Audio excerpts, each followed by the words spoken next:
Scott Nagy is currently the 9th head coach in Wright State men's basketball history. His team plays and practices in state-of-the-art facilities, but the man who laid the groundwork for today's Raiders had to start from scratch.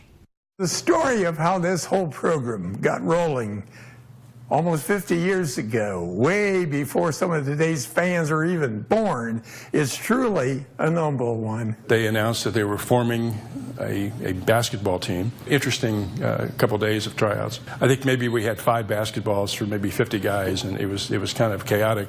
Our first coach was John Ross, and John had a kind of a famous background here in Dayton. He had a reputation of being the Marine. I was actually in Vietnam, and I got a letter from John Ross saying that he had been hired as the first coach at Wright State, needed to hire an assistant coach, and was hoping that I would accept the job when I got back. Well, I made it home, and 2 days later, I was at a high school game recruiting a player for Wright State. We didn't have the advantage of a training table. We had to wash our own uniforms. I remember Coach Ross's wife would actually pack bologna sandwiches for us on trips. Oh, lots of memories from those, 2-3 years that we played at Stebbins. We were surprisingly competitive for a brand new team, but it was because of John Ross.